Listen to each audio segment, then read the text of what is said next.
Hey, it's Laura from H-Town Live on 104.1 KRBE in Houston, and I am hanging backstage at Austin City Limits with Joe P. Hello.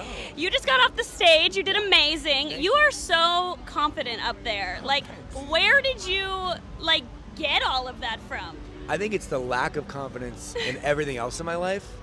I think my brain's like, we got to do something. You got to give us something. Yeah. So I think I just put it all into that, and I just everyone disappears, and it's my time to be like in my own head. It's great. I love it. You had a really good crowd. Like, they were feeling the music, they were vibing. Have you noticed from being at ACL Weekend 1 to now Weekend 2, has your following gotten bigger? Has the crowds been getting bigger? I think it's our live show. If I could, I would make it so that people could only discover my music that way. Yeah. So I love it when people see a show and come back to another show, because it's like, I'm like, you'll be there forever, because I know that's why I feel like I can really get people. Yeah. And Spotify, whatever, like radio play, the whole thing is cool, but I'm like, I really love getting people that way. And then when they come back and the crowd gets bigger the next time we come through town or whatever, it's just like, yeah, this is organically kind of like growing, and I love that. Yeah. It really is such a different experience. Like, when you feel the bass and your energy, like I said, like, you really exude this confidence on stage, and I loved watching you. Thank you. What is next? Where do you go from here? Nashville. Ooh, Yeah, we're going to Nashville. okay. Yeah, we're going to Nashville. So we'll leave like tomorrow, and we'll have like a day off there, basically. Well, how far is it from here? We have to drive. Yeah, from here, like 15 hours maybe. Sick. Yeah, So, take a nap in the so bus. then there won't be really an off day. It's just going to be like an off day of like stopping at different gas stations. Yeah, have you been to Buc-ee's yet? I was just about to say, you're going to say Buc-ee's. Of course. Everyone loves Buc-ee's. I like Buc-ee's, but it's a little too insane. It's like the Walmart of gas stations. Just gonna say that. It's literally like Walmart and every gas station combined, and you go in and it's just like it feels like an end of the world movie where everyone looks like they're grabbing things, but they're grabbing like treats and like chicken sandwiches, not like toilet paper and But water. is that what would you grab if it was the end of the world? I guess chicken, Yeah. like jerky, beef Yeah. jerky. Some like nuts maybe. Yeah, but it was great. Everyone's nice, and it's like, I do love it. But my favorite is Loves. Loves Okay. or Pilots. Oh, all Pilots. right. We're ranking gas stations. I over think so. Yeah, that's where I'm at. I think like the quality of bathrooms is really important. It's huge. That's so crucial. Yeah, it's great. That's It it. really is. Yeah. You started playing guitar in kindergarten, Yeah. which is crazy. Did you pick that up on your own, or did someone like hand it to you? It was like, I have an older brother, and my mom got this guitar at an auction that was like falling apart. Wow. Like 2 strings, bad. He didn't care. He was like, what is this? I just thought it was a toy because I was so little that I started hitting it and like, oh, this is cool. And like, I've probably seen one in like a cartoon or whatever. And so to me, it was just another toy, like Legos, guitar, Hot Wheels, whatever. And I tricked myself into like being disciplined and practicing because I just thought I was playing. Yeah. And then one day I was like, oh, I'm actually like working on a song. Like, whoa, I don't know when that happened, but yeah. So I just loved it ever since I was little, just because I could hit it and like sing about my dog. Are your siblings musical as well? No one in my whole family ever really was really not musical. Yeah. My brother played drums growing up, and I remember hiding under the table, like the kitchen table, because I was like, it's so loud! Still so loud. Yeah, I'm still like that. It's really loud. So I can imagine that. Would you consider yourself an introvert then? Yeah, I'm introverted, but like, I don't know. It's like, you know what it is? Like you were saying on stage. I'm that way when I go to like a bar or like a dance club. I'll dance so crazy and have so much fun in a way that I'm like, oh, I'm safe behind this like music thing. Yeah.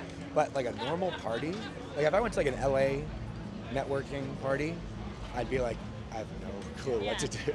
Does it depend on who you're with too? Yes, Yeah. totally depend. I need at least like one person who's like, I know you, and I can like, you know what I mean? Like I need like a little fallback just in case. But yeah, it's always, but for the most part, that's why I stay up late. I stay up so late because I'm like, oh, everyone's asleep. Yeah. I can. Is that when you would say you do like your best thinking and songwriting is at night? You know what's funny? No, Oh.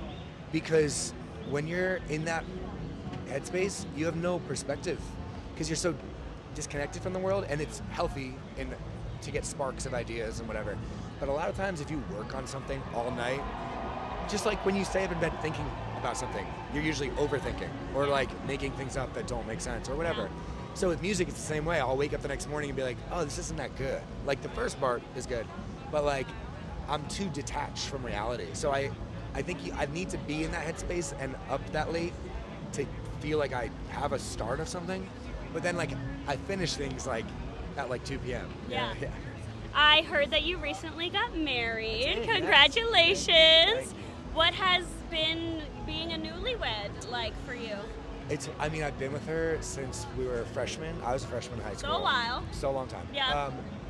But it's like everything changes and nothing changes because it's the same person. It's the same, like that was the plan. Like, here we go. But it's more like everything has more weight to it now that was already there, like just normal stuff. Like, I've been on tour a million times. And we're like texting, like, this time is like harder because it's like we're so good at it that it should be easier and easier.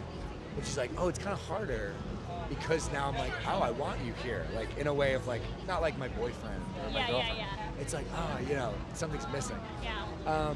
And it's like, tour was right after the wedding. Like, you're at the honeymoon right now. Wow.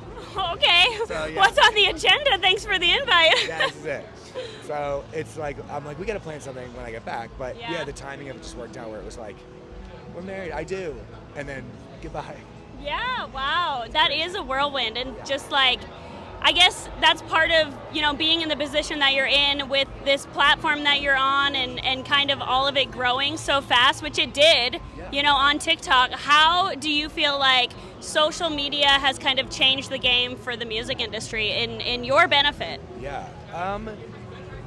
You can do less work to reach more people, which is great. Yeah. But a lot of times what happens is that kind of means that you can't inject enough quality into that because the medium doesn't allow you to put that much. Like that live show I just did, I could never post that and make sense of that to someone and recreate it. Like I would have to post like, oh, I broke my string. Look what happened when I tripped and fell. Like you'd need like a trick. Right. So it's great because you can get that attention, but it means a lot less than like, I'd rather play to 200 people than get 1 million people to see a video of like, whatever. Like, I want both, obviously. Yeah. But it is like, you have to acknowledge that like, 2 million people equals like 100 people there. Yeah. As far as like connection-wise, it's better at a festival and at a show. Yeah, but it makes it easier to, for sure, To get grow. your name. Yes, Yeah, yes. I love that. I want to do a quick little speed round, rapid fire questions. Okay, coffee or tea? T. Dream collab. You can do 3. Top 3. Well, Jeff Buckley's dead. I would do Jeff Buckley, Tom York, and Beck. Okay. One meal for the rest of your life. Pizza. Duh. Your go-to drink order at a bar. I really hate drinking, but Okay. when I do, tequila on the rocks. Ooh. And just squeeze the lime. Is there a specific brand you go for? Whatever. You know what?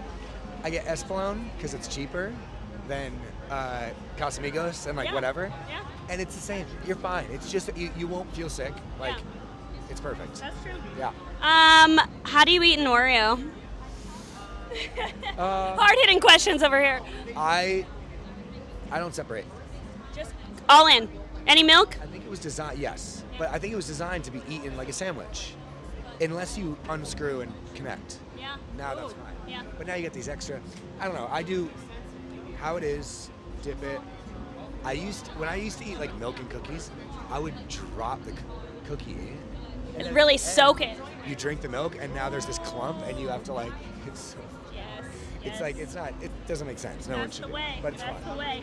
And then last question, because Halloween's coming up. What was your best Halloween costume? In Flagstaff, Arizona last year, Yeah. we played on Halloween. So I was like, I don't know about costume.